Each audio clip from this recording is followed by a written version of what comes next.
All right. I should really pay attention to what I'm doing when I'm setting up these streams. I really should. And, oh, wait, okay, make sure I hit the right button here. Yeah, let's get this show started. How about that?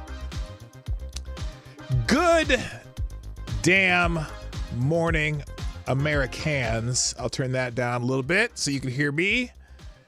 Everything good? All right, we're here. And I'm not going to finish the phrase.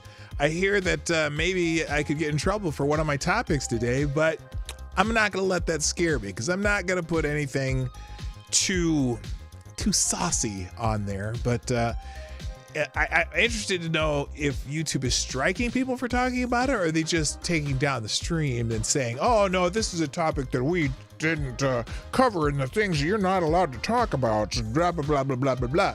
So anyway, we're still going to have our show, and if they don't like it, you know what to do. F them. So, shall we play the game? Let's play the intro and get this thing started. Johnny, let's go. Come on, right now, let's go. Ladies and gentlemen, coming to you live from the Lucky Dog studio in a hidden location somewhere in the upper Midwest of the United States of America, it's a brother making his own way but with all the wrong opinions. Welcome to the Morning Night Live with your host, the one and only P-Dog Knight. Yep, that would be me. Johnny, do me the favor, put my face on the screen. Good morning, everybody. Welcome to the Morning Night Live. I'm your host, Marty, also known as P-Dog Knight on the internet, and welcome back to the P-Dog Knight channel on this Tuesday, the 7th of November 2023, the year of our Lord. And it's a lot of stuff going on today. It's election day. That's a big thing on the news. And also, well, there's several things going on. Trump went to trial, lots of other stuff happening. But there's one thing I'm going to talk about today that is upsetting me. And it's and unfortunately, I don't think it's going to be the last time you're going to hear news like this. So we'll get to it. I promise. Let's say hi and we'll just go through the news. I kind of laid off the Israel stuff, even though there's tons to talk about on Israel. I'll probably post some of the, what is this? I'll post some of the articles in the links today, but I'm probably not going to get to much of it. But there's just never ending news about the war over there. And if I get to some headlines, it's great. If I don't, it's not the end of the world. Anyway, let's say hello first in the chat over on Rumble. Mr. Avocados Diabli gets the bell. Also, good morning to our friend Jimmy Das Hotep Nation. Good morning also to Mike Savage Blarg. And over on YouTube, yes, AD, you did beat me to the good morning on YouTube because I put it in a thing and then I didn't hit send. So you've been beating me over there, and you get the bell over there too. Also, good morning to Mr. Mike Savage Blarg. Revon Harris, good morning, sir. Good morning, Kara Soldier. Unacceptable Views, what's up? Nice to have you back. Damian Gershwin's in the house. Maddie's in the house. Also, unacceptable. Oh, I said unacceptable views. I said it twice. Let's say it thrice. You got fired from your part-time job. Oh my gosh. I guess I did say the right thing a few weeks back, and now... Oh, geez. Well, good luck to the search of the new part-time job.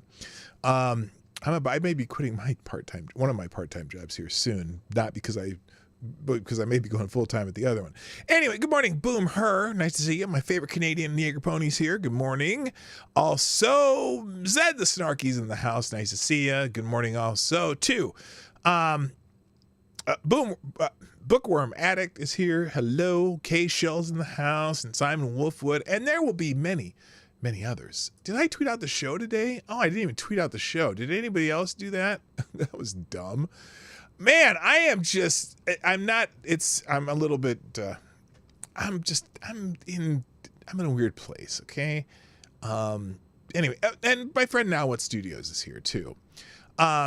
Yes, some of the news got me a little shook. It's just shit that should not happen in America, and it did. And it's annoying, and because it happened in California, I am not confident that it's going to be handled properly because it is California.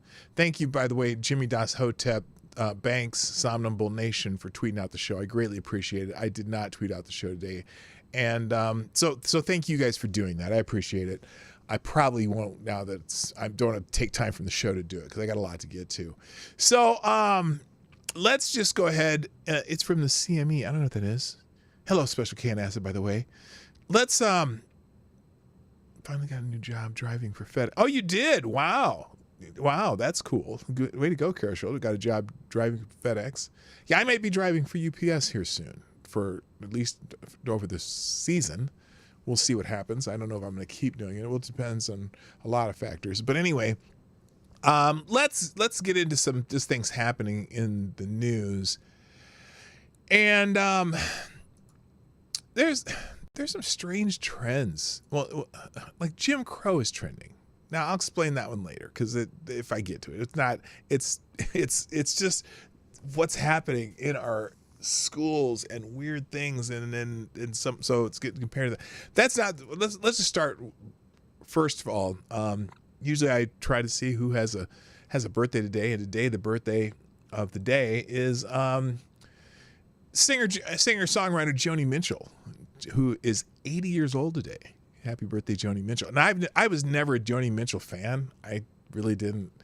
I was just, she did when she wrote Both Sides Now. She did a lot of writing for other singers, but she also had her own singing career. And I was just never a fan.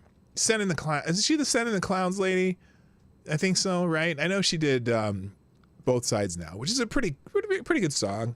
It's it's kind of the song for the pansexual movement. But anyway, just kidding. She's 80 years old today. Happy birthday, Joni Mitchell. Not a huge fan, but she is a significant person in the music history, especially in the 60s. So there you go. I could take or leave her. Yeah, me too. Same thing. Big thing though, trending today. It is Election Day, and there's so many things related to Election Day that people are talking about. It's Election Day in several states. In fact, let me go to the Breitbart article first. Election Day in America, it's Kentucky, Mississippi, Virginia, New Jersey, Pennsylvania, and Ohio to vote, setting the stage for 2024. And also in Minnesota, we're voting on mostly lesser offices, but these are the ones that really get in trouble, is the school boards and all this other stuff. So you got to go in and figure out wherever you are, figure out if it's Election Day and go do your civic duty. But voters in several states on Tuesday will head to the polls for the last major regularly scheduled general election before the presidency is on the ballot a year from now. And analysts and insiders are looking for clues about what may lie ahead from the results in many key races. The banner race Tuesday is probably Kentucky's governor election, where incumbent Democrat Governor Andy Beshear faces GOP challenger Attorney General Daniel Cameron. Cameron is backed strongly by former President Trump. Is that what it says? I lost my place, and I hope that's what it said, because that would feel silly. That's why I actually scrolled. Yes, strongly, backed by former President Trump, trailed Beshear significantly all year. Even as recently as early as October, he was down well in double digits, but polling released last week suggests the rating has tightened considerably in the past few weeks. An Emerson College survey released in early October showed Beshear leading Cameron by 16%, but another survey in the same pollster conducted at the end of October and released on Friday last week showed Cameron holding a slight edge over Beshear when leaners are included, and the two of them are tied at the straight-up ballot test, a swing of 16 or 17% Cameron's way in just a few weeks. Could Kentucky have a brother at the governorship? Well, that'd be interesting. By the way, good morning to Guns and Cafe, a.k.a. Reaction Puerto Rico. And Aaron Meredith, what's up? Nice to see you back. So anyway, that's a big one. And a Cameron win, which seemed like a long shot earlier in the fall, would be an electric jolt for Republicans heading into 2024, as it would mean, combined with Louisiana Governor Jeff-elect Jeff Landry's stunning victory without a runoff a few weeks ago, that the GOP flipped both governors' mansions it had a shot at this year from Democrat hands to Republican hands. Now, the other one, let's see. Cameron said okay. Anyway, the second biggest race of the day is Mississippi's governor election, in which incumbent GOP Governor Tate Reeves faces off against stronger than expected Democratic challenger Brandon Presley. If Reeves hangs on and Cameron wins, Republicans will be jubilantly. That's easy for me to say. Galloping into 2024, the victors in three big races of the year. But if Democrats take either or both of these, the left and established media will almost certainly be creaming their pants. Oh my God, I can't believe I fucking said that. Will certainly play up victories as major setbacks for the GOP heading into 2024. And perhaps begin to force aside questions about incumbent Democratic President Biden's vulnerabilities. No. It doesn't matter what happens in these three races regarding next year's races. Everything can change on a dime. And right now, Joe Biden's dead in the water. Sorry, that's just nonsense. Voters in Virginia, New Jersey will also decide the futures of their states, with many eyes on the Old Dominion state, giving its suburban nature and history as a possible bellwether. Just 2 years ago, now Governor Glenn Youngkin, a Republican, trounced former Democrat Governor Terry McAuliffe in the governor election. Republicans now have a chance to take control of both chambers of the Virginia legislature, but so do Democrats. The Republicans face even a more uphill battle in New Jersey, but some races there could provide signs for what is to come. As for how much impact these 2023 Virginia and New Jersey results have in 2024, remains to be seen. So then they're also voting in Ohio, Pennsylvania for some things. We'll get to that in a second. I'm not going to read any more of the article. So anyway, election day is trending. Good morning, cannibalistic wizard. Honk, honk, honk, honk, honk. What's up? So election day is trending. Lots of people talking about the Kentucky race, especially. Donald Trump Jr. says, guys, it's election day in Kentucky, Mississippi, Virginia, Pennsylvania, Ohio, New Jersey. See below and follow this procedure to go vote. Before you vote, go grocery shopping, gas up your car, pay your bills, look at your 401k, then vote. You know what that means. Scott Presler, the president, I can't tell you how many Republicans I've spoken to who are unexpectedly out of town and won't be able to vote tomorrow. The election day only crowd is disenfranchising voters by telling them to only vote on one day. Life happens. We can't make this a mistake next year. Damn right. You got to do the shit that they Democrats do. Now, Hillary Clinton's out there. Saying it's election day in Ohio, Virginia, Kentucky, and many other states. Voting is one of the most important things we can do as citizens, not just for ourselves, but for our communities too. Yeah, we found that out in the last election when Joe Biden. And find your polling place. I will vote. Anyway, so lots of people saying they'll vote, blah, blah, blah, blah, blah. Also, in that note, vote today. Lots of people are saying, go vote today. If you live in Mississippi, go out and vote today for Trump-endorsed Governor Tate Reeves. Spread the word. Same thing in Vernon Jones. Go vote for Daniel Cameron. Amy Klobuchar. Apparently, the Democrats have this special logo here, I will vote. Don't forget to vote today. Polls are open at 8 p.m. in parts of Minnesota. For more information about voting, click the links. Yeah, I'm going to go for anything that you wouldn't vote for there, Amy. Hello, Andrew Thorsten, dime bag. I don't even know what that means. Stop on a dime. Oh, I got you. Drop a dime bag. Gotcha. Okay. Now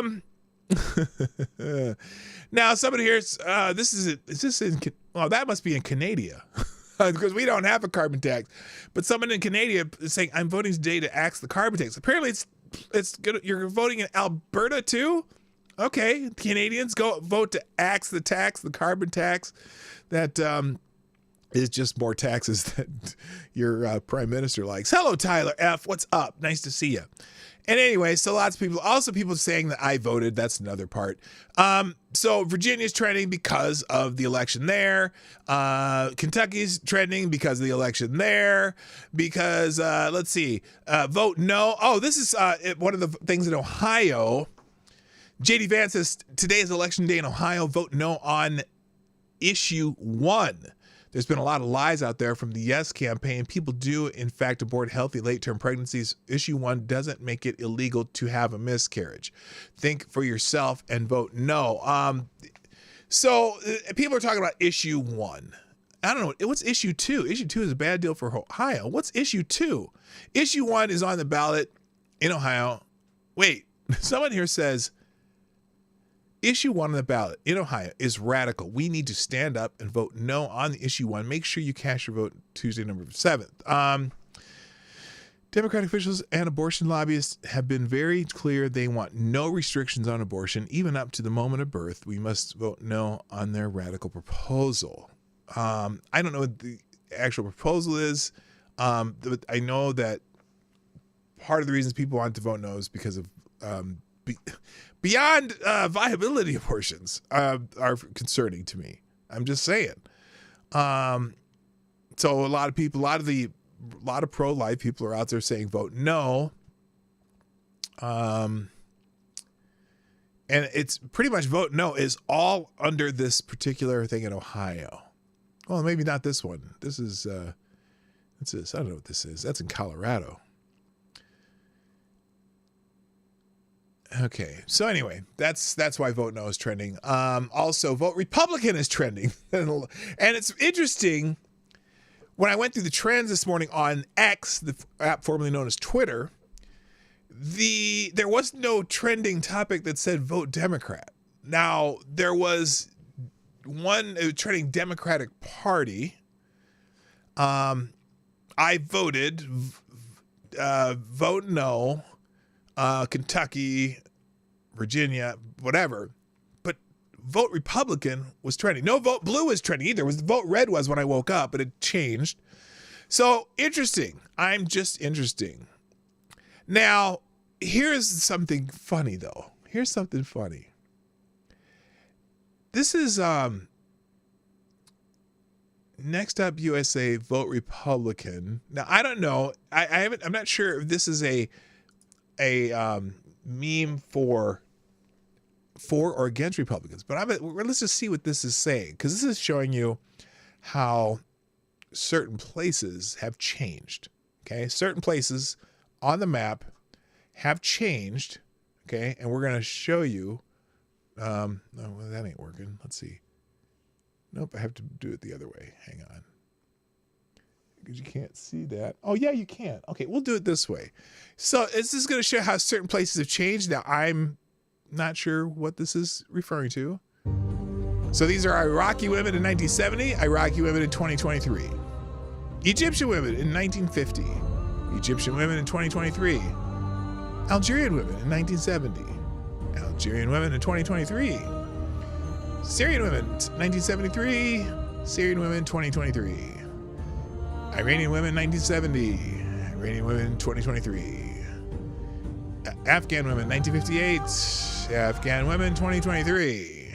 Okay, I'm not sure with this person who says, oh, that's USA, vote Republican. So they're saying vote Republican because, well, things are changing in other parts of the world. Let's see. Let's see. Someone named Logic Lesson. What fallacies and reasoning are being committed in the attached post? See them. With logic this broken, it's no wonder Chip Franklin doesn't vote Republican.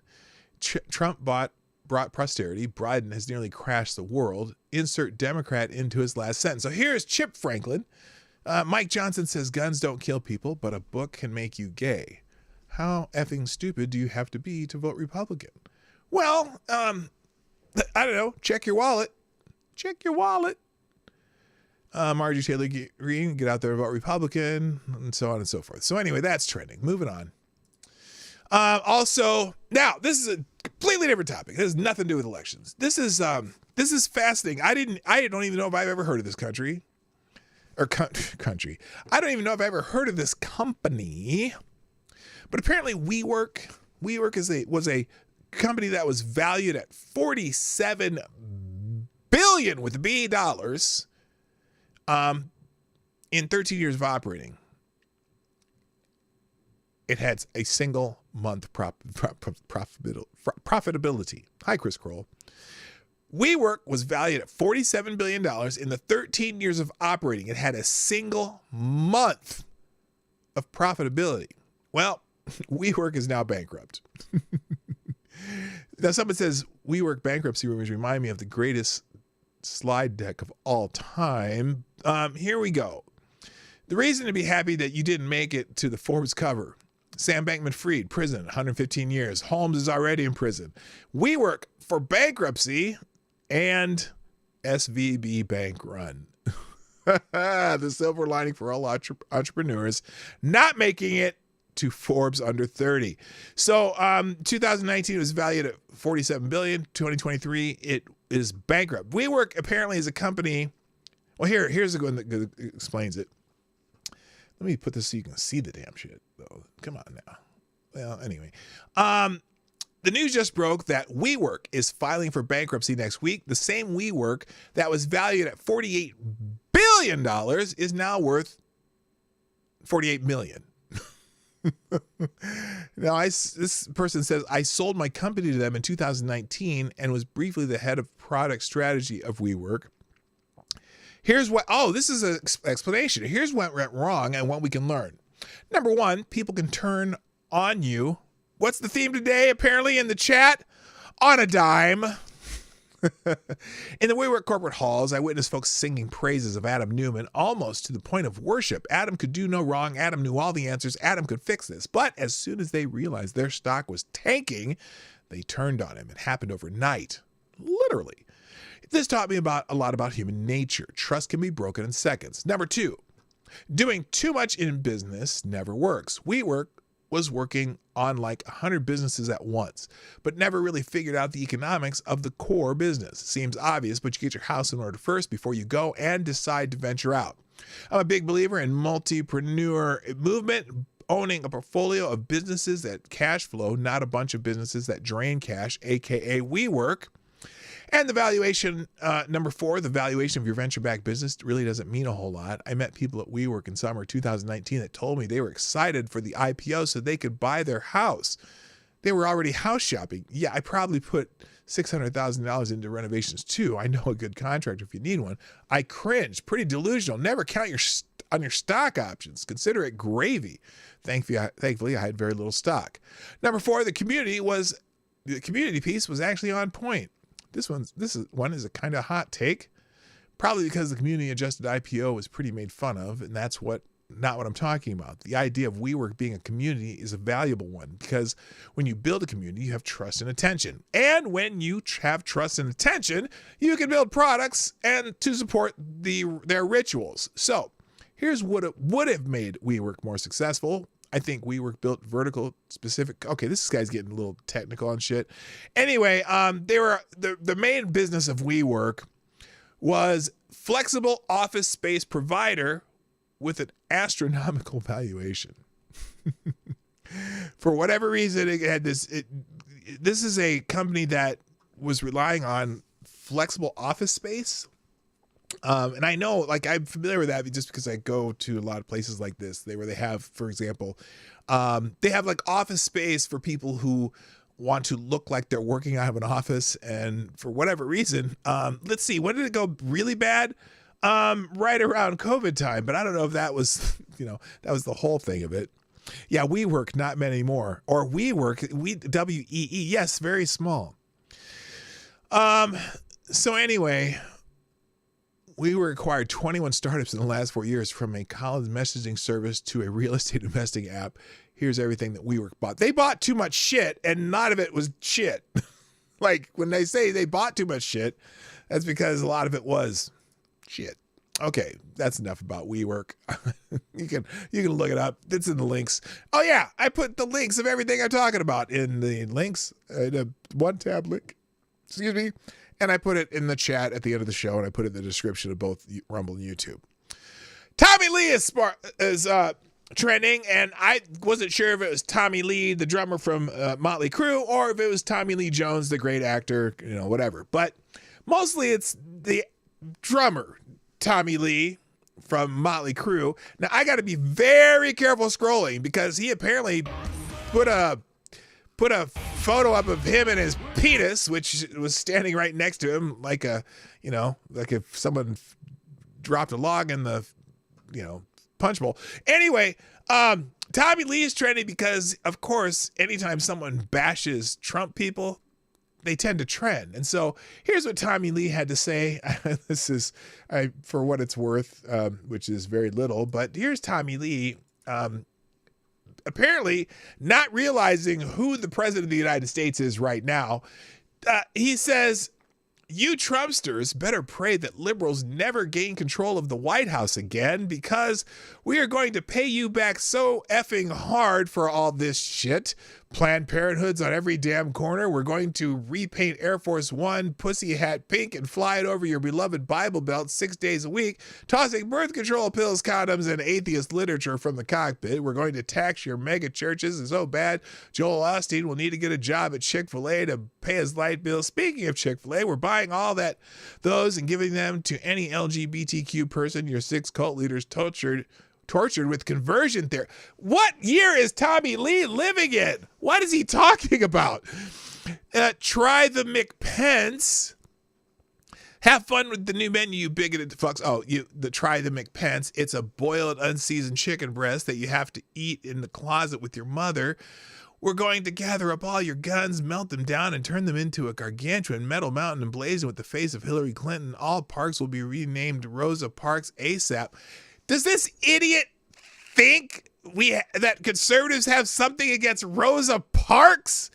Your assholes are the ones who are trying to resegregate the world. What the fuck are you talking about, Tommy? And I'm just laughing. Some of this stuff, like, the conversion therapy. What the hell are you talking about? No one does any damn what year is he living in? I think the drugs are just melted his damn brain. I'm going to finish this, though, because it's humorous. We're replacing Confederate statues with PLM leaders and Mexican immigrants. You know what? 90% of the immigrants coming across the border right now are not from Mexico, you moron. Every single public school will be renamed after a child that was kidnapped by this regime. Does he even know who the president is right now? Holy shitballs. And after we fumigate the White House, we're repainting the whole thing rainbow. Fox News would make it over and turn a family refugee shelter. We're turning Hannity's office into a giant unisex bathroom and changing tables and free Tampa's. This must have been from a long time ago. This must have been from a time ago.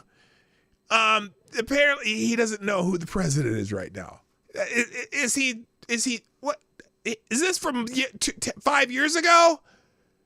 What a freaking moron. Anyway, that's why Tommy Lee's trending, because everyone's talking about Tommy Lee. Oh, he's dishing all the Trumpers and they're making the Trumpers feel bad. All right, hang on. I got to, oh my God, I take a chance every time I do that, because, again, I do not want to see Tommy Lee's penis again. But apparently, so I'm reading some of these people. Oh, Meg is scared of Tommy Lee because he said we're going to pay you back so effing hard for all this shit. He doesn't know what year it is. It's clear. Holy yeah, his brain's stuck in 2017. It's amazing. And so whatever. Oh my God. It's just, and all these people are just oh, Tommy Lee's got the Jamaican people who just did this and that, blah blah blah blah blah. Shut the fuck up. Moving on. Let's see. Gal Gadot is trending, and now I'm going to be serious a little bit more now because I'm getting into the territory that is annoying me. Gal Gadot's trending because apparently she's having there's a screening for some movie that she's in. And this is an interesting post here. I'm going to just go down and show you some of the things that people are saying, why she's trending. This person is saying, extremely important update, WRT, Gal Gadot's screening. Okay. Now maybe she's having a screening of some movie. It's a trap to capture POC protesting outside the Museum of Tolerance and show them being anti-Semitic. Oh, it's a trap, huh? They're just not screening something because it's a movie that they made. And she goes on to say, if you're not Jewish and or white, this protest isn't for us. We have to sit this one out. Now, this is what she's talking about. Los Angeles, California, we need you. IDF created a 47-minute propaganda video for Hollywood celebrities, executives, and public figures. Private screening organized by Gal Gadot is being held in Los Angeles and New York. Locations have been kept private for security reasons, but an article just confirmed it will be held this Wednesday, November 8th, at the Museum of Tolerance in LA. So they're saying, organize a protest, urgent, Salam's family. I'm seeing a lot of folks posting about this, commenting to protest. I have been speaking with folks in Hollywood who are organizing around this. This event is a Zionist trap. Their main goal is to get photos of Muslims, Arabs, brown, and black folks protesting outside the Museum of Tolerance to capture it as anti-Semitism and derail the work we've been doing. What work have you been doing? We'll get to the work you've been doing in a second, because it has to do with the name of this show today. They are planning massive media around this. JVP and other Jewish organizations are planning to demonstrate, but please tell non-white, non-Jewish folks not to attend. Oh, so we're having a little segregation in our protests again. If you're afraid, don't go protest anywhere. So now it's interesting because someone here says Gal Gadot, one of the few international celebrities who has the guts to write in her bio, stand with Israel and openly criticize the Islamic terrorism. We need more and more people like her. But then this person with a Russian flag and an England flag, a Great Britain flag. Fuck Noah Schnapp, fuck Amy Schumer, fuck Zoe Deutsch, fuck Gal Gadot, fuck Jamie Lee Curtis, fuck Josh Gad, fuck David Schwimmer, fuck Tara Strong, fuck all these people, fuck every celebrity with a huge platform that supports Israel and genocide. They're not supporting genocide, moron! FAFO. Oh, good Lord. Hamas supporters plan on protesting a screening of Hamas footage at a Holocaust museum. Wonder Woman star Gal Gadot plans to screen footage showing the brutal acts of terrorism committed during the October 7th invasion of Israel, footage that was mostly filmed by Hamas terrorists. Yeah, you wouldn't want to have to show that now, would you? That's what they're protesting. All right. Now, I said earlier that I'm disheartened and I'm just sad for this next story that I found on the Twitter machine this morning. It was trending. At one point, it was trending number one, and I'm like, who is this guy? Who is this person? Hang on. So there's an old Jewish man named Paul Kessler, who there was a protest in Los Angeles, and this man, Paul Kessler, 65-year-old Jewish man, was out there just holding an Israeli flag, not engaging, apparently, but he and his wife were out there because they support Israel. And apparently, Paul Kessler was killed by an anti-Israel protester. This picture is of his and his wife Cheryl, and a friend who could be seen in pictures taken moments before, just before this happened. His name was Paul Kessler, a 65-year-old man murdered by a Hamas not a Hamas terrorist, but a Hamas supporter at a pro-terror rally in Los Angeles, in the U.S. Absolutely disgusting, and not surprised a Hamas supporter attacks a defenseless old man. Please pray for Paul's family. Now, the man who did this attacked him with a megaphone, hit him over the head, knocked Paul to the ground. Paul hits his head on the ground, and he dies. Here's This is Daily Krassenstein. Sometimes they just report. Update: the Ventura County Sheriff has ruled the death of Paul Kessler, the elderly man in Los Angeles, as a homicide. They are now investigating whether the suspect could be charged with a hate crime. In a statement issued this morning, the sheriff's office wrote the following: the Ventura County Sheriff's Office is investigating the incident and has not ruled out the possibility of hate crime. I don't give a fuck if you rule it as a hate crime. It is a homicide. It's a degree of murder, okay? Because it was an assault on someone and they died as a result of the assault. Maybe not first degree murder, but probably a version of murder. You attacked a man who was standing there with a flag. Okay? I don't give a fuck if you call it a hate crime. It's a crime and the man's dead.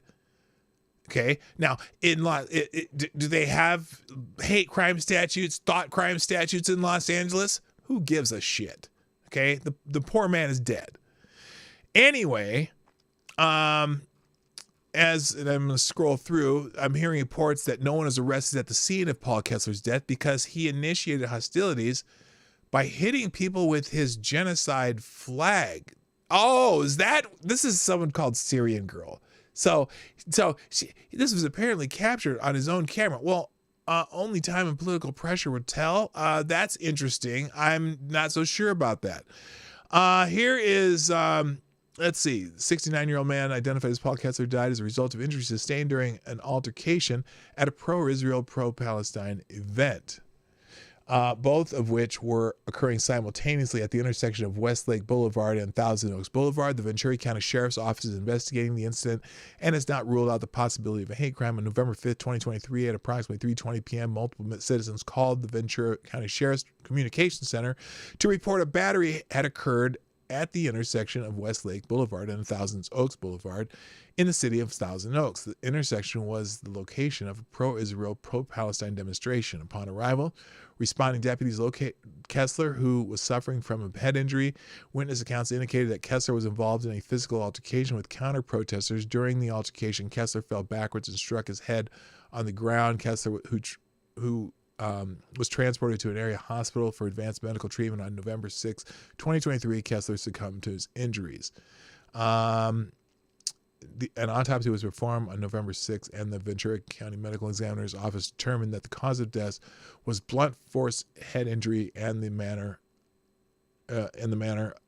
of death homicide. This is an active ongoing investigation, and the incident appears to be isolated and not part of a large effort. So, I'm curious. Obviously, the pro-Palestinian person says, "Oh, he attacked somebody," and apparently, this individual is the alleged attacker. According to the source of the scene, in the photo on the right, a police officer takes information, and the suspect points to the megaphone that was used to bludgeon Paul Kessler. So we have conflicting reports. Okay, we'll find out. I'm sure we'll find out eventually. Apparently, though, the Palestinian protesters in Westlake at Los Angeles continued chanting and protesting after one of their group critically injured a 65-year-old Jewish man who died shortly after from a brain hemorrhage. Until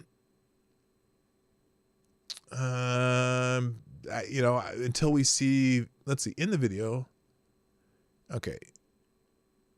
American Paul Kessler, Jew in his 70s, was killed last night when he was hit in the head by a pro-Palestinian protester in Los Angeles area. In the video, people in the United States are tearing down leaflets with children stolen by Hamas. Anti-Semitism was on the rise. So, it's interesting too, is there was a woman there that supposedly was a medic, and she was, wearing not a hijab, but whatever. She had her hair covered with the Palestinian side. Apparently was attending to him, and then immediately thereafter was laughing about it, or about what was going on. So we'll find out more, but it's Los Angeles. So if you say, "Oh, he came at me," and what or not, they probably won't even prosecute it. Who knows? It's being investigated. But what's interesting, NBC News now I can understand why NBC News might want to be careful with how they frame this. And because a lot of people are very upset about this and saying, Jewish man murdered, right? NBC News, man dies after hitting head during Israel and Palestinian rallies in California, officials say.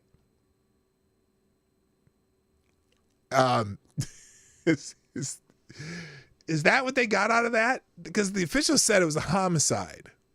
He didn't just hit his head. He didn't was walking down the street and was looking at the pro-Palestinian, rally while he was walking and walk into a light pole. Man dies after hitting head. Oh my goodness. So that's amazing to me. All right. In other news, now this is the one that I can get in trouble for, so I'm going to be very careful because I don't want the YouTube jag rabbits to come after me. The human being in Nashville of Tennessee who ended the lives of many young peoples. Apparently, the writings of this said weirdo some of it has been leaked. Okay, and so there's a whole section here on where you can read about, but I can't put on the screen because I don't want to put any violence on the screen. In fact, I'll put my face back on the screen. How's that sound? So anyway, the manifesto it's full of, what's weird about it. So this white human being of female variety who believed themselves to be something else, really hated white people. And apparently there was a whole bunch of, how much she hates crackers and this and that. And she was a cracker. I mean, kill the crackers with white privilege. That was kind of what she was saying. But I'm trying to understand it because she was one of them. And so apparently the indoctrination that she gets in the schools was really, really very well done. And so she decided to hate some people. And so, of course, granted, now, wait, did I say he, whatever. That person decided to end a bunch of people. Yes, I know I'm unacceptable views, but I'm on YouTube. I got to be careful. And it's funny because, well, on that note, here's something humorous about this, is that, there are people, because so many people are talking about this right now and saying, no, wait, what do you mean he? Is it he or she, that person? Okay, that person who's a female who thinks that person is something else other than a female, that normally the gender of that normally would be associated with being a female, was really hated crackers. And I'm not saying that as the way I would say it because I don't really use that word. I don't give a fuck what people are. But yes, I know. Trans man. So yes, all of the above. So anyway, and I have to laugh because here's one of the things when people talk about this stuff and they keep saying her, or was it trans man or non-binary? I don't even know. I don't know what they consider themselves, but this is the biggest concern. I remember the White House, the transgender person that flashed the hoots. This is them complaining because, oh my God, you might accidentally misgender Audrey Hale. Even if he is, a criminal, we can still respect his gender identity at the very least. Why? There's no reason to. Dead, 1, 2, in death, you're a male again. And I speak traditional American English that has a dialect that doesn't do that. So for me, my dialect, if you try to tell me that I have to change my dialect to coddle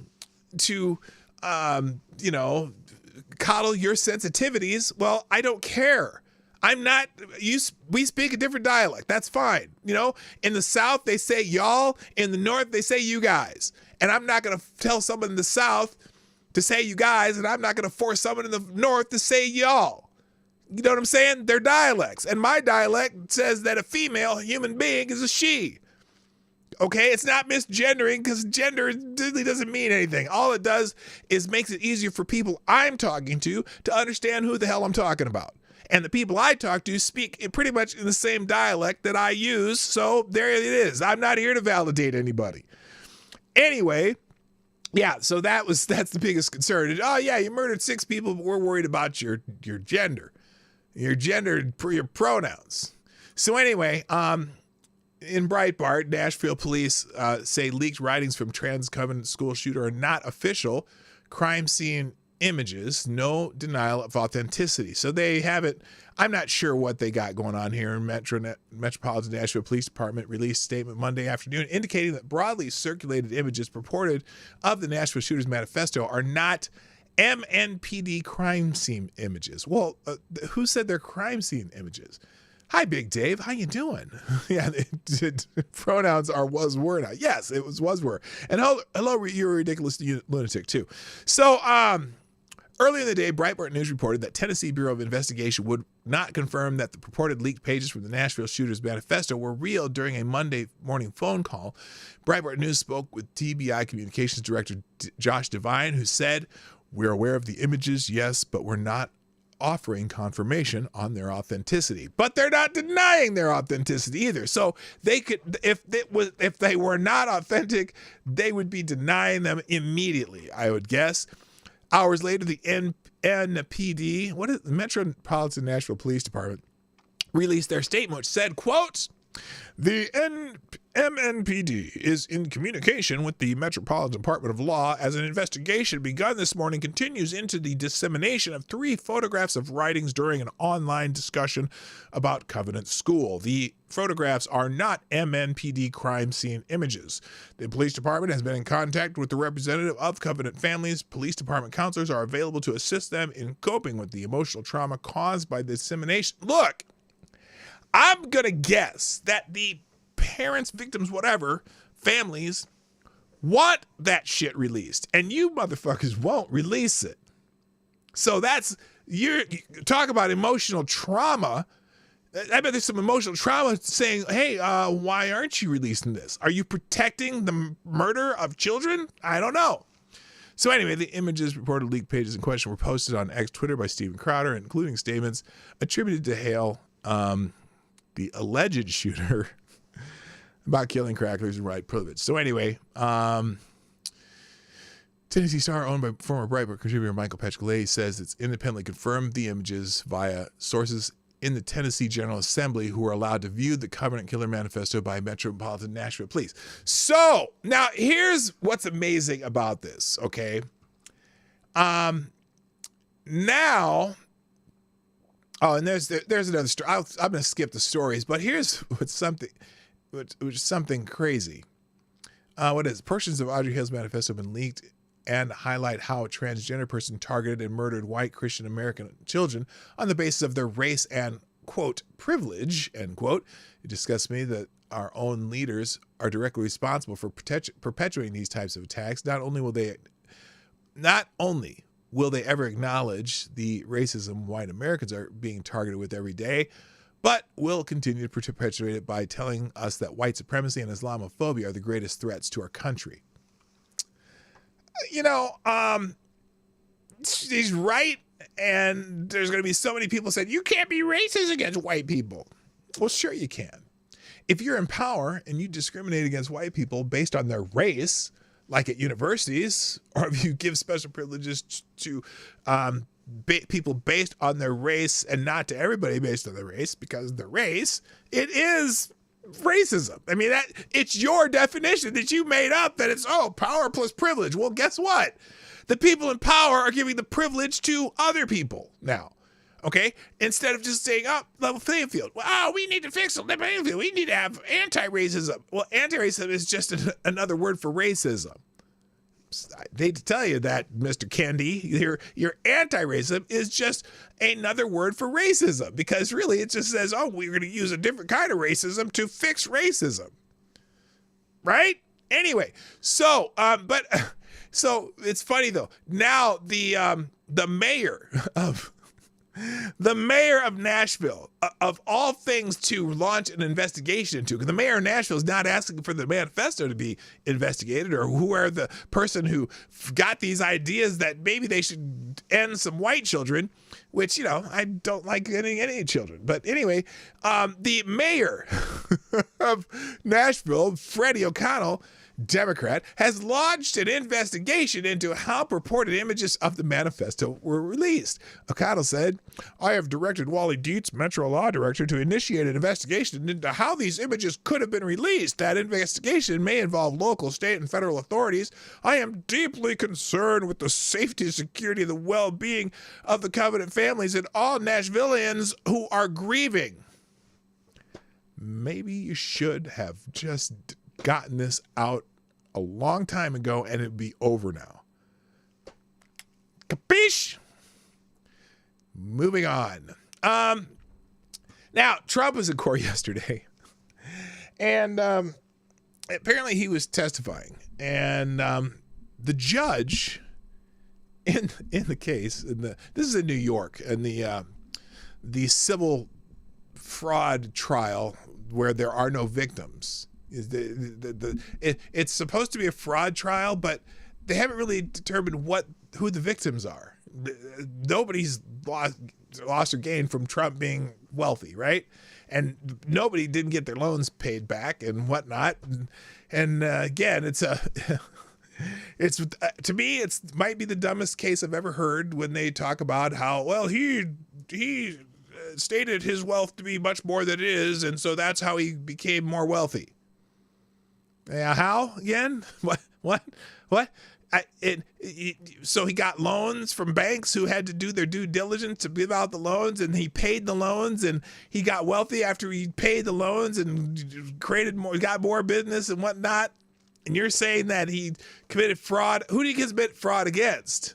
Just curious. But anyway, in the court case, the Trump lawyer says the angry judge was unhinged in the courtroom, slamming a table. Alina Habba, lawyer for former Habba. Is that it? That seems like what kind of a name is that? I'm curious. Alina Habba, a lawyer for former President Donald Trump in the New York civil case, ripped Manhattan Supreme Court Justice Arthur Engoron. Okay, it's Engoron, but I say Engoron. Oh, she's a smash all day. Anyway, I just saw someone say smash or pass. Of course she's a smash. Said Arthur Engoron as unhinged and said he slammed the table in court on Monday during Trump's testimony. He did not like Trump's testimony, apparently. Habba contended to reporters during a lunch break that Engoron has already predetermined that my client committed fraud before we even walked into this courtroom, before quoting the justice's remarks from earlier in the day when he was unsatisfied with Trump's answers on the witness stand. She also took a shot at New York Attorney General Judge Letitia James, who brought the case against Trump and his two eldest sons. Engoron, during this case, literally said, and it's probably in the court transcripts, these words while Trump was a witness in this case. Quote, I am not here to hear what he has to say. She quoted Engoron as stating, then why exactly am I being paid as an attorney, and why exactly are taxpayer dollars being used in this courtroom? She said to reporters, the answer is very clear, because Ms. James wants to stand right here like she did this morning and call my client a liar, call the company fraudulent, and make a name for herself. She continued, she said this morning that numbers don't lie, and they don't lie in this case. Well, Miss James, I have a message for you. The numbers didn't lie when you ran for governor, and that's why you dropped out. And the numbers don't lie when President Trump runs for office in 2024, and those numbers are loud and clear. So anyway, Habba, who was gagged from speaking about confidential communications between Engoron and the staff, called out corruption in courtrooms where attorneys are gagged, where attorneys are not allowed to say what they need to protect their clients. Politico noted Friday that Trump's lawyer Christopher Kise has been complaining of note passing between Engoron and his top law clerk Alison Greenfield. Notably, Breitbart News exposed what appeared to be Greenfield's political donations that totaled more than what is ethically allowed for court officials on Thursday, and the story took center stage in the courtroom Friday. So, and this is, let's see, attacking the messenger. If you're in a courtroom as an attorney and you mention Breitbart.com as a credible source of information, you might want to consider trading your law degree for a comedian's microphone. Donald Trump's attorney expressed concerns. Okay, well, here it is. Attacking the messenger is a low IQ leftist gaslighting. Our report is based on publicly available political donation data and ethics rules. And if you can't summon the intellectual curiosity to head to Breitbart.com, you can first go to newyork.gov link for the donation data, where we see one of the Justice Engoron's clerks gave $3,335 in political donations in 2022 to Democrats. Habas said that Engoron yelled at her and was slamming the table too. Everyone has a right in this country to get up and put a defense. I don't care who you are. You have the right to hire a lawyer who can put objections on the record. You have the right to hire a lawyer who can stand up and say something when they see something wrong. But I was told to sit down today. I was yelled at, and I had a judge who was unhinged slamming the table. Let me be clear. I don't tolerate that in my life. I'm not going to tolerate it here. Habas said that James and the state of New York have got nothing but their politics, and said the State Star witness, Trump's former personal attorney, Michael Cohen, folded, lied, and crumbled. Trump is worth a lot more than Jacobs understands, and she was unprepared for the case, Habas said. She should have thought about attacking somebody with over 50. She should have thought about attacking somebody with over 50 years of real estate expertise who changed single-handedly the skyline of New York City, Habas said. She picked the wrong person, and her politics will fail for it. So anyway, that's the update in the Trump fraud case. Let's keep it going. I've got lots of time. It's funny when I get here on time how much time I have. Let's see. Someone needs to be disbarred. Yeah, that judge. I'm telling you, that's absolutely the wrong thing to say when the witness is on the stand. That's crazy, crazy, crazy, crazy. Oh, there's the story I was trying to find. Nashville mayor launches investigation into how images from shooters' writings are released. I mean, isn't that just, it's so ironic that that's what he, we got to figure out how this was done. So that's in the links too now. All right. Thank you, GunFox61, first sponsor and only sponsor of the day. By the way, I have a new, goal for the month of November. I doubt we'll hit it, but we got, we'll see.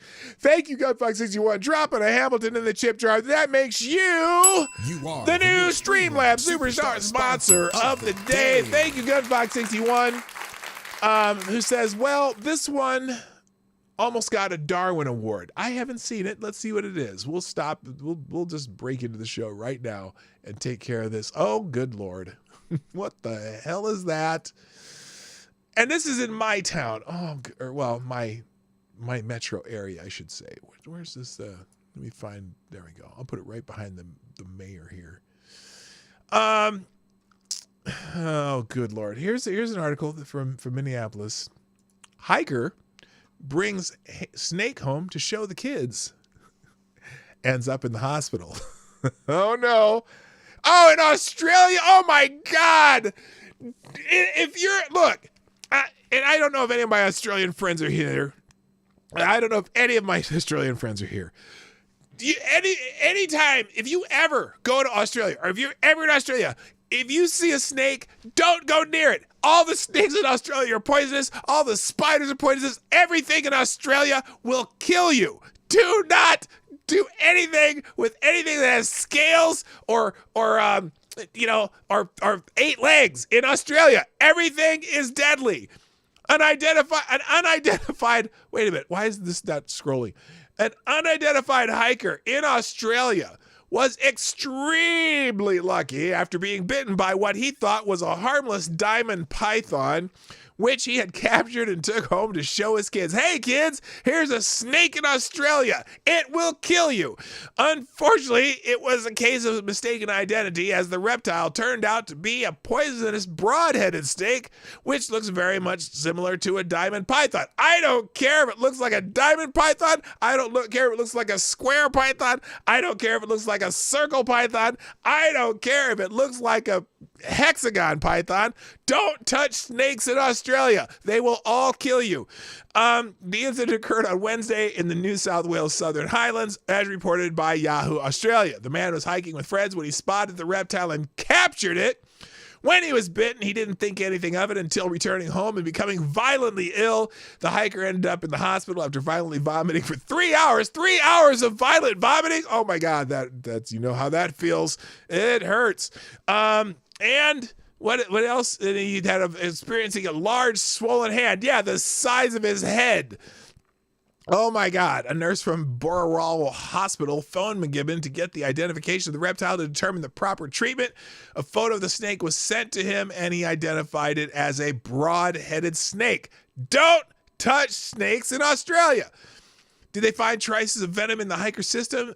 Or they did find traces of venom in the hiker system. After 6 hours, he was sent home to recover with his giant hand. During that time, they collected the snake from the residents, got the location where they found the snake, and returned it back to its habitat Saturday morning. Leave the snakes alone. What about a snake with 8 legs? Yeah. Oh yeah. You're absolutely dead in about 14 seconds. So don't touch snakes or spiders in Australia. They will all kill you. Even what do you think it was? A diamond something python? No, it's not. It'll kill you. It'll kill you. Just like, what's that, the puppet? Something, Ahmed the terrorist. It'll kill you! I'll kill you! Simon Wolf in Australia. We may not have the most deadly version of a certain animal, but we have the second, third, fourth, fifth. Yeah, you got all the deadly animals. I'm not going near any snakes or spiders in Australia. I don't care if it's even a cute, fluffy spider. Okay, let's see. What else we got here? We already talked about that. New York Post. This is, I think we kind of gently touched on this yesterday, but we're going to touch it hard right now. New emails show the Department of Homeland Security created the Stanford Disinfo Group that censored speech before the 2020 election. Oh, geez. That's just amazing. Like we never knew. New emails show officials in the Department of Homeland Security created a Stanford University disinformation group that censored American speech before the 2020 election, according to House Judiciary Committee report that was exclusively obtained by the Post. The House panel's 103-page staff interim report says never before seen emails and internal communications were obtained from the group, known as the Election Integrity Partnership. Now, you remember that name? The Election Integrity Partnership? They were fighting misinformation and disinformation. And it showed, remember when the Twitter files came out? They were prominent in there. So, and it shows how it worked with the Department of Homeland Security, Cybersecurity and Infrastructure Security Agency, also known as CISA, C-I-S-A, to flag, suppress, and remove online speech in coordination with big tech companies. One of EIP's founding partners, the Atlantic Council's Digital Forensic Research Lab, described CISA's role in the alleged censorship effort in a July 31, 2020 email. Quote, I know the council has a number of efforts on broad policy around the elections, but we just set up an election integrity partnership at the request of DHS and CISA and are in weekly comms to debrief about disinfo, the lab senior director Graham Brookie, that's a weird name, wrote. The staff report says the federal government and universities pressured social media companies to censor true information, jokes, and political opinions. I think Molly Hemingway was from the Federalist was one of the people they went after a lot. But yeah, so they went after political opinions. The pressure was largely directed in a way that benefited one side of the political aisle. True information posted by Republicans and conservatives was labeled as misinformation, while false information posted by Democrats and liberals was largely unreported and untouched by censors. So, they say, we're trying to take care of misinformation both ways. No, you did not, you lying motherfuckers. Anyway, all right, so you can read the rest of that, but is it, okay, first of all, I have a question. In fact, I'll put a poll up. Let's do a poll. And it's all reference to this. All I'm going to say is, are you shocked regarding that story? Yes or no? Are you shocked? Are you shocked? I can guess your answers. All right. Now, my friend Megan Fox is covering a trial of Maya Kowalski. Now, if you have no idea who Maya Kowalski is, well, I'm not even sure who Maya Kowalski is, but I think I figured it out, and I'm going to guess that it is what I think it is. So let's just check out Megan's story on this. Who is that? Whoever's operating the pool camera in the Kowalski versus John Hopkins All Children's Hospital. Wait a minute. Gunfox, thank you. Dropping another deuce in the tip jar, and you're still the superstar sponsor of the day. Someone could take him out. I mean, seriously, you just throw some bucks in the tip jar. Anyway, Gunfox, remember when Nancy said, we need to pass the bill to see what's in it? Also, Patriot Act, we have no rights anymore. The government is always watching. We can read your thoughts. Daddy Government knows all. You are 100% correct. Daddy Government does know all. In fact, they're listening to me right now going, how do we get YouTube to tell him to shut the hell up? Thank you, Gunfox61, for always being a generous sponsor of the show. So let me start over this. Whoever's operating the pool camera in the Kowalski versus John Hopkins All Children's Hospital trial needs to be sanctioned. A thorough search of the Sarasota court docket did not find the application for media to cover the trial, so it's unclear whether Court TV or Law and Crime Network is running the camera. Either way, whichever one it is needs to be admonished harshly by the court.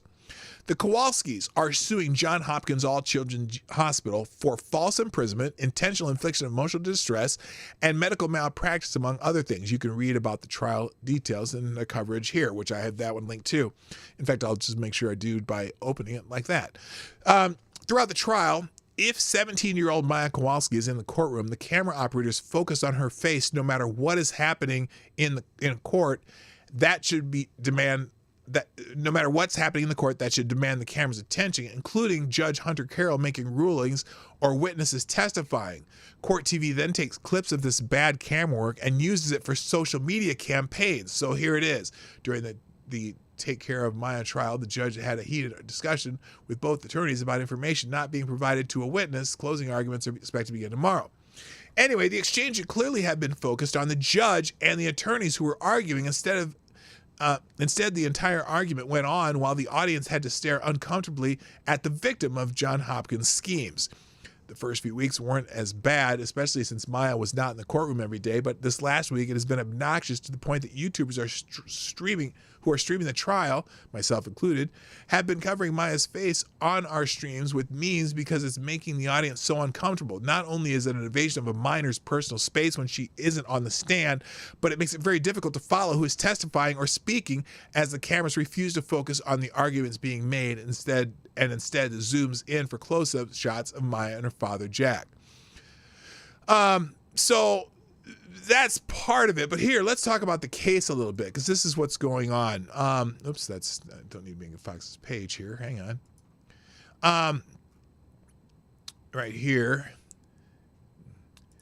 So, and also, well, the court attacks Maya Kowalski for going to homecoming. I can't remember what the reason for this case. The Court TV attacks Maya Kowalski for going to homecoming, ignores nuclear bomb against John Hopkins. We've seen the media abuse teenagers and abuse victims before. CNN lost a multi-million-dollar defamation suit to Nicholas Salmon when they defamed him in print and on television for smiling in a MAGA hat. The entire media attack machine slandered and defamed Kyle Rittenhouse, who defended himself with deadly force against convicted pedophile who was trying to kill him, along with other miscreants, with constant cries of, quote, he crossed state lines, which turned out to be a moot point according to the law. The media often doesn't stop defaming children. Now, they don't like this case because of what's happening. They like to defame adult abuse victims too, like Johnny Depp, Court TV and Law and Crime are two of the biggest offenders that carried water for Amber Heard, and they would not report what actually happened in court to the viewers. Many court reporters only report stories they want their audience to hear and push a narrative the mainstream press wants to be pushed instead of what actually happened in court. And it's happening again in the Kowalski versus Johns Hopkins Children's Hospital civil suit, where 17-year-old Maya Kowalski and her family are suing the hospital for their role in medically kidnapping her when she was 10 years old. The family says Johns Hopkins drove Maya's mom, Beata, to suicide. Not only that, but Maya testified to suffering unbelievable abuse at the hands of nurses, doctors, and social worker Kathy Betty, who has a previous arrest record for child abuse. For the background on this complicated case. Okay, I've been trying to do that, Megan, but I can't. The other link that was wrong. The heart of the case revolves around a rare pain disorder called complex regional pain syndrome, which Maya was diagnosed with by more than four CRPS specialists. But when those specialists ordered controversial ketamine treatments for her pain, Johns Hopkins doctors disagreed and pointed the loaded gun of the state at her mother, Beata, accusing her of Munchausen syndrome by proxy. Now, Court TV's Julie Grant has smeared Maya for going to homecoming and celebrating Halloween like a normal teenager. Court TV thought they got a huge scoop when defense attorneys showed photographs of the teen wearing a short homecoming dress and posing for photos with her boyfriend. It is Johns Hopkins' only defense to claim that their forced imprisonment of Maya didn't harm her and actually saved her life despite her subsequent PTSD diagnosis from that trauma. Their biggest reveal was, oh, look at this girl who's clearly not in pain, dancing and having fun with her friends. She's a big liar.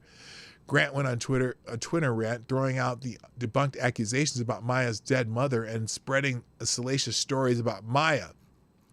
So, I mean, it's a case where she's been, like I said, she's been treated for chronic pain by 4 other specialists, and Johns Hopkins basically had a protection order put on her, and they brought her there and wouldn't allow the only thing that was helping her. And so anyway, so of course, anyone with chronic condition knows that life doesn't stop just because you're feeling unwell. People began posting photos of themselves looking happy while describing how they were actually suffering from some painful condition. In other words, you can't see hidden syndrome in a photograph. But cried Court TV, she said she was too ill to be in court that week and then got caught partying it that very weekend. Like many unseen, poorly understood disorders, it's is aggravated by stress. I can't think of anything more stressful than a teenage abuse victim than to sit in court and watch abuser after abuser take the stand and continue to deny what they did to her. Not only did Johns Hopkins witnesses deny Maya's medical condition, but they also accused her of being the second coming of Linda Blair's in The Exorcist. Nurse after nurse described her as either swearing and spitting at them like a possessed maniac, or conversely, the sweetest child they ever knew, whom they loved and who also loved being in the hospital, separated from her family and friends. So anyway, just like many of these cases, Court TV and the media is taking one side. I don't even know what to say about the case. I don't know that much about it other than what I've read from some of Megan's stories and a couple other stories.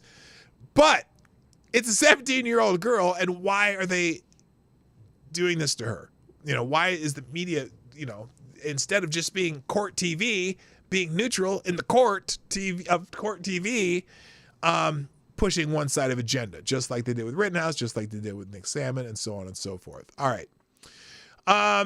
Wait, what? I'm watching Peter Hugg from the shower. Don't worry, Marty. I bathe with my jeans on. That's weird. Okay, I didn't need to know that, but, you know, I guess, you know. You know how it goes. Oh, yeah. That's weird. Okay, all right, let's finish up. I got to get this done. Christian wedding photographer. Is that enough? So apparently a Christian wedding photographer who declined to celebrate same-sex marriage has won a huge legal victory. Now, this is, I still understand why people would insist on having someone who just doesn't support what you do what you do. You know, like if I was, let's say I was going to throw a 40th wedding anniversary party for me and my wife in 10 years, Would I hire a Ku Klux Klan member to be the photographer at our party? I don't think so. You know what? If you don't like me, fuck off. I'll hire somebody else. But anyway, Virginia state officials agreed to settle a lawsuit with a Christian wedding photographer after he refused to use his business to celebrate same-sex marriage, according to a press release. Bob Updegrove filed a lawsuit against Attorney General Jason Miyares and Christine Lambrew Johnson, the director of the state's Office of Civil Rights, in September 2020 after a state law required him to affirm same-sex marriage in his photography business, according to court documents. Alliance Defending Freedom, the law firm representing Upgrove, announced Monday that the state had agreed to settle following the recent Supreme Court decision in 303 Creative versus Elena's, which determined that the government cannot compel a business owner's speech, according to a press release. Why? They were going to force him to affirm same-sex marriage? How did they do that? I don't know what that means. Anyway, free speech is for everyone. As the Supreme Court recently affirmed in 303 Creative, the government can't force Americans to say things they don't believe. Johann Wildmalm Delfonse, counsel for ADF, said in a press release, this victory for Bob underscores how the 303 Creative decision will protect countless Americans from government censorship and coercion. See, freedom of speech is not just freedom to say what you want, but also no one can force you to say what you don't want to say. And that's what they're trying here. Anyway, the U.S. Constitution protects his freedom to express his views as he continues to serve clients of all backgrounds and beliefs. So let's see. Now here, the Virginia Values Act prohibits businesses from discriminating based on sexual orientation, and Updegrove argued in a lawsuit that the law aims to regulate Bob's views that marriage should be between a man and woman out of existence. He claims that under the law, he would be unable to publicly state anywhere on his website or business or social media that he believes marriage is between a man and woman, ultimately violating his right to freedom of expression under the First Amendment. Yeah, that's a dubious law. The district court ruled in March 2021 that while the case creates the odor of case or controversy, the scent is not strong enough for the court to rule in favor, according to the opinion, forcing Updegrove to appeal. However, the Supreme Court ruled in 2023 that the state of Colorado could not force Lori Smith, a Christian web designer, to make websites celebrating same-sex marriage and chill her right to free speech. So based on that case, they said, fuck off, Virginia. Fuck off, Virginia. The Daily Wire, California school district starts 3-year, 6-figure plan to turn students into critical race theory activists. See, they can't read, they can't write, they can't do math, they don't know where Nevada is on the map in California, but boy, oh boy, they'll be able to do protests in the streets. A school district in California's Bay Area is launching an initiative to train over 100 students to become critical race theory activists in a plan that could last 3 years and cost more than $100,000. Well, that's a great way to use your money out there in San Francisco, because, cleaning up shit isn't enough. Martinez Unified School District, located just inland from Berkeley, California, is prepared to train students to become left-wing activists with the help of Lori Watson, the CEO of Oakland-based racial equity consulting firm Racework. I'll bet you $1 million. Oh, well, hold on. Let's just look up. I was going to say, I'm going to bet you $1 million that Lori Watson's a white girl. And yes, I said white girl. Lori. Wait a minute. Here we go. We're going to Lori. What the hell did I just do? Nope. I'm going to go right here. Lori Watson. What's she from? What group is she from? Where's she at here? Racework. Here we go. We're going to look up Lori Watson. Racework. And search on Brave. And we're getting some images. Dr. Lori Watson. Oh, no, I'm proven wrong. I'm proven wrong. She's a sister. I don't care. This is a silly idea. While many equity. What do you do, class? Equity. Consultants aimed their trainings at teachers and administration with the understanding that it will trickle down to the classroom. Watson targets her agenda at children. She's doing it for the children. Her student leader's anti-racist movement, SLAM, seeks to empower and mobilize students as catalysts for change through an anti-racist leadership youth movement. Okay, what does that mean? All that, what does that mean? It means nothing. Nothing. Hello, Next Gen Troll. It means nothing but bad things. I got to tell you. Select the boys in the house, too. How you doing? Yeah, boy. Oh, fuck's sake. I can't. They're spending $100,000 on this. It's a racket. It's a racket. All right. Shall we move on? Washington Free Beacon. Hawley challenger suggests Republicans are like Nazis who planned the Holocaust. This is guy. Oh, there's Steve Schmidt. Okay, this is the Lincoln Project fuckwad. Lucas Kuntz.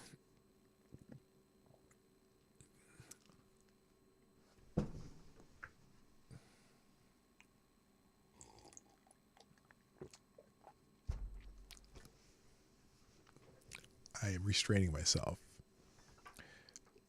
Lucas Kuntz, in an interview with Lincoln Project co-founders, said he was running to keep bad people out of government. Now, look, Josh Hawley is probably one of the most solid interviewers when it comes to Senate hearings there is.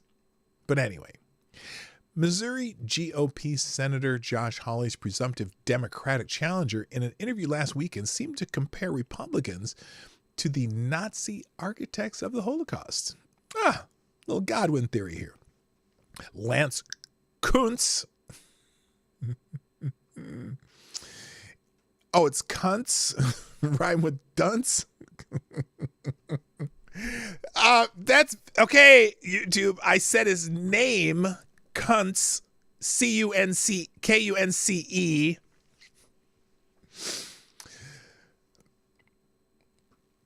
From the Kuntz family. Just a family full of cunts. Made the comparison during a Saturday appearance on Steve Schmidt's The Warning podcast after the Lincoln Project co-founder compared the gradual planning of the Holocaust to a recent rise in anti-Semitic incidents in the United States. Oh, are you mean over the last week? You mean over the last, month since October? Is that what you're? No, he's talking about. And what's funny? They always talk about the rise in anti-Semitism, which is bad, but it's not coming from the suspects that you're expecting. It's just not. It's not coming from the ones you're implying that it's come from. The Tiki Torch assholes are nowhere to be found with all these anti-Semitic incidents. I'm sorry. It's mostly college campuses and Brooklyn.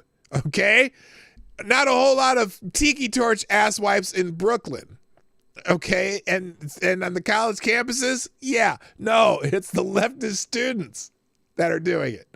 But they want you to think it's the Tiki Torch guys, which couldn't fill a conference room at the Hoboken Howard Johnson's. Okay, cunts, Kunce.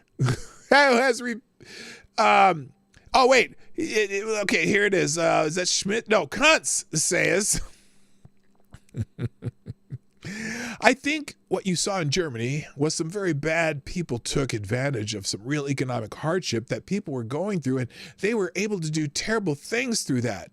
Kuntz noted, adding that people will grift off economic hardship for their own power in very bad causes. Well, the last guy who did that you like to compare to the guy with the funny mustache, but he just has funny hair.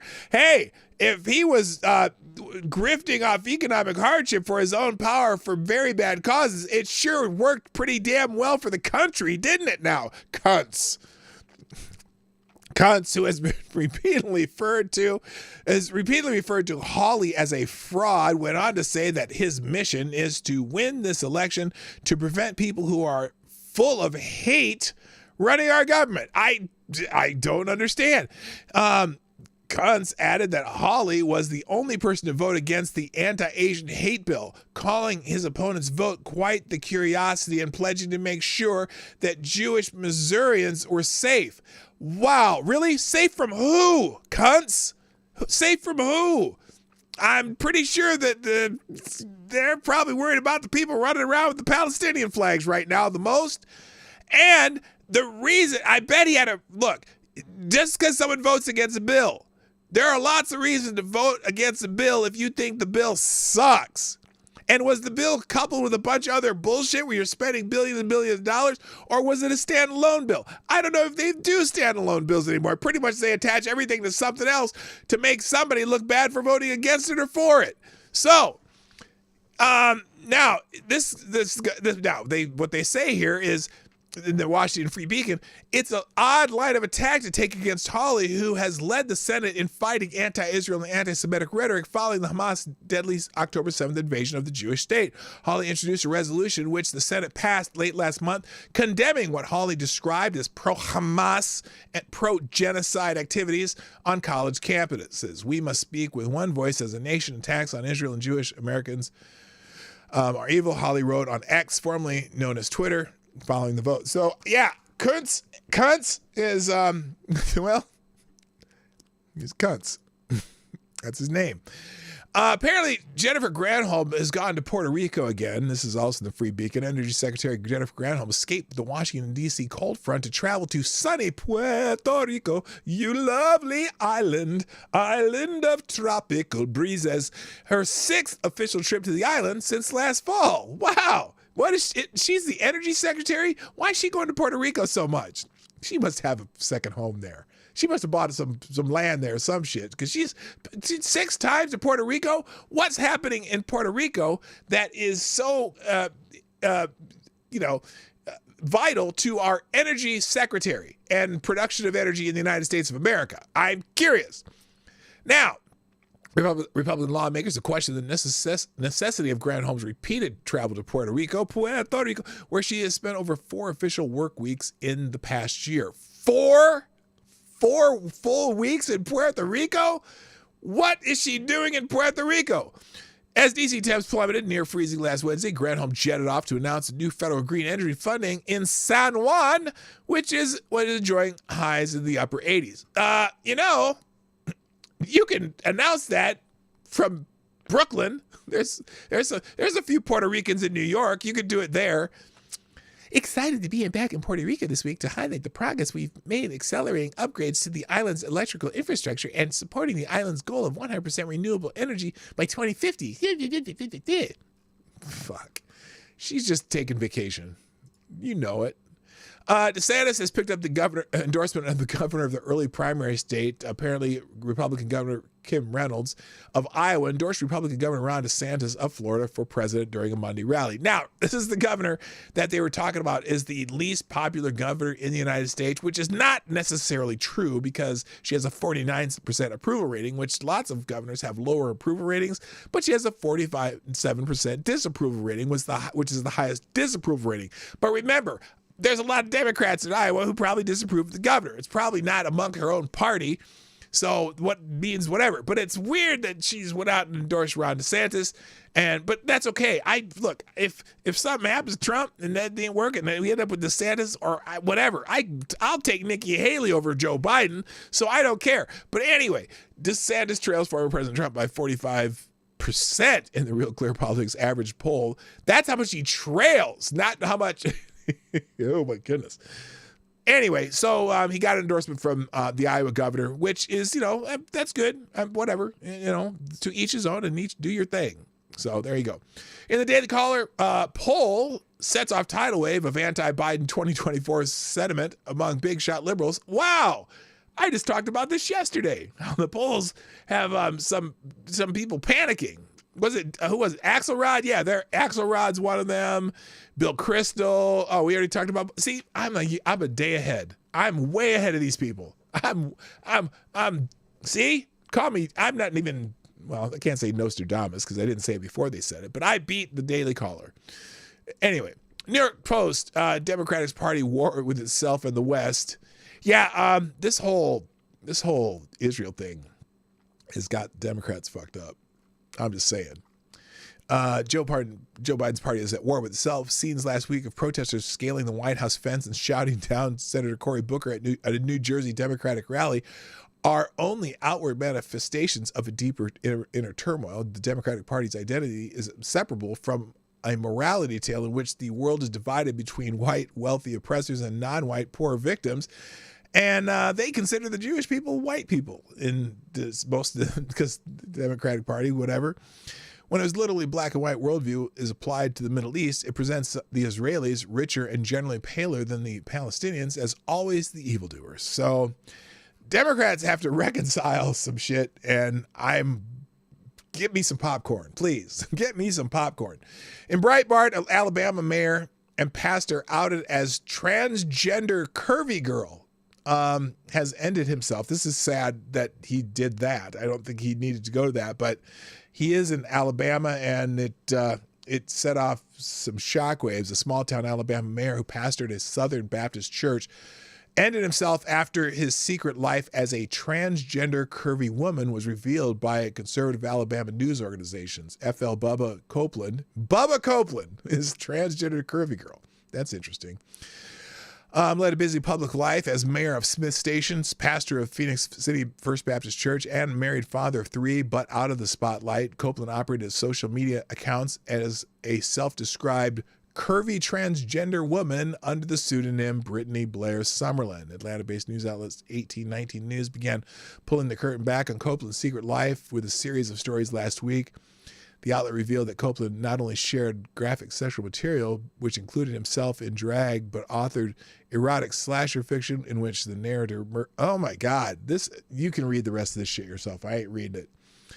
But sadly, he took his own self.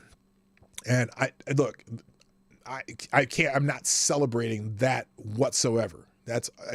He needed help and didn't get it. And this certainly ruined him. And he's in a small town in Alabama. Couldn't take it. Couldn't take the outing of what happened. So, I'm sad for the guy. He had problems. So there you go. All right. Bill Maher takes on Neil deGrasse Tyson, calling him a coward for pandering to woke kids. Good. Somebody needs to. HBO Real Time and Club Random podcast host Bill Maher held nothing back when being criticized by Neil deGrasse Tyson for refusing to bow to the woke leftist tyrannical agenda. Maher completely abandoned college campuses when it came to his stand-up career. deGrasse Tyson said during a Sunday episode of Club Random. In response, Maher politely told deGrasse Tyson he was being far too broad with his criticisms of Maher's comedic work, but deGrasse Tyson wouldn't let go, basically telling Maher to censor himself to be able to work on college campuses. Fuck you! Sorry, that's what I would have said. Considering how many non-woke people have been attacked and threatened by far leftist woke college students, it's unclear why deGrasse Tyson was so hell-bent on making this point to Maher, saying he'd given up an entire generation. I've given up on any place that doesn't even remotely attempt to believe in free speech, Maher shot back, and thinks that anybody that they can, and thinks that anything that they hear that they don't like, that they don't agree with, is violence. These people are fucking nuts, and you should be calling them out. Somebody like you who has standing with kids. At this, deGrasse Tyson tried but failed to interject. I'm going to watch this. I didn't watch it. I just read about it. You're doing what parents do, Mars continued. You're taking the path of least resistance and therefore hurting kids and yourself. Parents ruin both their lives. They ruin their fucking spoiled kids' lives, and they ruin their own lives because the kids rule the roost. So what you're doing on a national level, and then Maher is cut off by deGrasse Tyson again, who changes the entire topic and doesn't bother to address any of Maher's points, but Maher continued, calling his guest sweetheart and explaining how he's not going to change his personality and rhetoric to fit in with these wankers. And love him for it. So, that'll be in the links. You can watch that one. I'll just finish up with these few. Apparently, this Nike marketing specialist says Israel, not Hamas, is massacring civilians. Nike's James Baywald, Israel claims of Hamas atrocities is pure projection. Well, they have video that the Hamas dickheads took themselves, so he's apparently some top Nike assistant. Fuck him. In American greatness, Disney killing itself in the name of social justice, and also another article in PJ Media about how Marvel is doing the go woke, go broke thing. Disney / Marvel, because I think Disney owns most of the Marvel stuff. They're screwing themselves. Don't have time to get into it. All right, let me see what else is here. I don't have time for that. That's not even part of it. And okay, I'm going to finish with this one, and then we're going to get out of here. Well, I have two. Woke teachers. Remember how they're complaining about banning books? How the right-wing book burners and book banners and blah, blah, blah, blah, blah. Well, woke schools are also trying to ban a classic novel from schools to protect the students. Guess what book it is? To Kill a Mockingbird. It's funny because they were saying that in Florida they wanted to ban To Kill a Mockingbird, which they didn't. But the Washington Post reports that progressive teachers in Washington state are attempting to get To Kill a Mockingbird, authored by Harper Lee, banned in schools in order to protect students. The report notes that the Mukilteo School District teachers are adamant that this classic novel published in 1960 is outdated and harmful. Yeah. Set in the Deep South during the Great Depression, the book deals with themes of racial injustice, gender roles, and rape, to name a few. But while it was awarded the 1961 Pulitzer Prize for Fiction and was voted the best book in the past 125 years by the New York Times readers in 2021, it has long been criticized for the use of racial slurs by the characters, with critics also suggesting the novel relies too heavily on stereotypes. Look, it's a novel. It's a very good novel, and the racial slurs are contextual. And either you have melting little babies who cannot hear things that, I think it's the teacher's problem. Words will not kill you. Words are not violence. Words are words. And yes, it hurts to hear that word. I hate that word with a passion. But if I'm in a theater and To Kill a Mockingbird's the show that I went to see, and I hear those words, I put it in context of the history of the play and the writing, the book that it's written. Okay? I don't give a shit if I hear it in that context. Context is everything.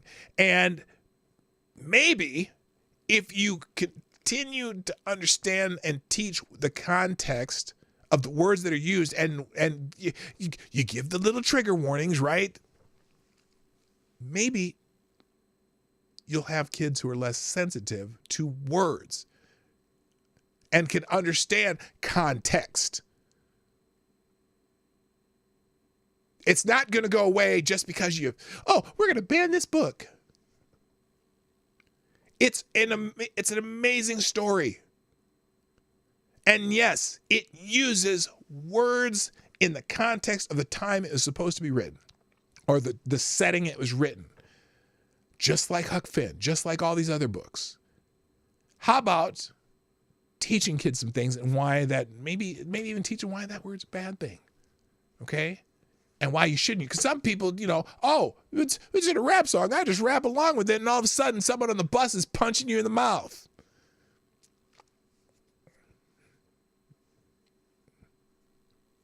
Context. Now, I'm going to finish. I was talking about segregation coming back. And I'm just going to finish with this little ditty here. An African-American mother tried to get her 7-year-old son into a class at school. The principal said no. That's not the black class.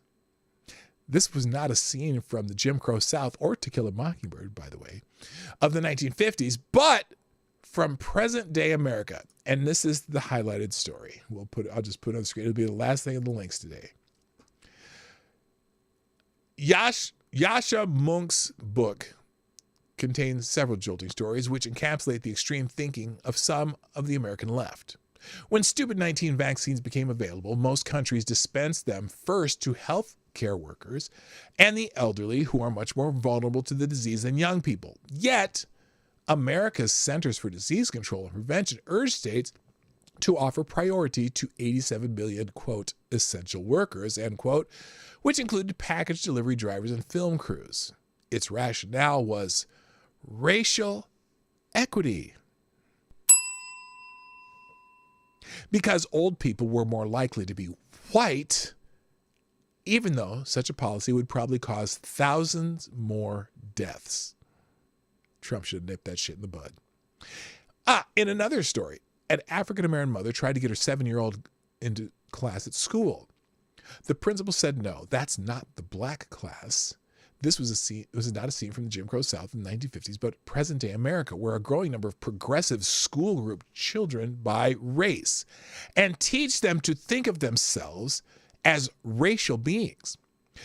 Mr. Munk, a political scientist at Johns Hopkins University, is a man of the left. Barack Obama is the American politician I most admire. He said he grew up believing that humans matter equally, irrespective of the group to which they belong. His book, The Identity Trap, explains why many on the left abandon universalism. He summarizes the woke left's logic as follows.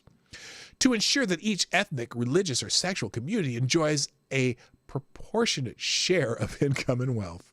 Proportionate to what? Proportionate to what? Their effort, talent, and drive? Oh, no, just equity. It's just equity. We'll just cut other people's legs off so they can have the same view over the fence. Both private actors and public institutions must make the way they treat people depend on the groups to which they belong. So, the modern segregation of America via equity, and that's what kids are being taught. Ladies and gentlemen, that's it for today. Thank you for joining on the Morning Night Live. Thanks to our sponsor, Gunfox61, the superstar sponsor of the day. Thanks everyone in the chat for joining us and everyone who shared the show. I got to go. I'm running late. You guys have a wonderful day. See you tomorrow on Hump Day. My name is P-Dog Knight. And I'm out of here. Bye-bye. Have a great day. Hey, this is P-Dog Knight, and thank you for watching today on the P-Dog Knight channel. If you have an observation or remark you'd like to make about this video or my channel, I absolutely welcome you to write it in the comment section down below. I really look forward to hearing from you. And before you go, if you like what you saw but you're not already subscribed, please make sure you hit the subscribe button and definitely click that bell that pops up afterwards so you'll be notified when I post new videos or when we go live. I broadcast my live show, The Morning Night Live, Monday through Friday at 10 o'clock Eastern, 9 o'clock Central. A special thank you to all the supporters of this channel who share our videos on social media and who make donations through Streamlabs, YouTube, Venmo, and Cash App, which are all linked in the description down below. Thanks again, and until next time, I'm P-Dog Knight, and I'm out of here.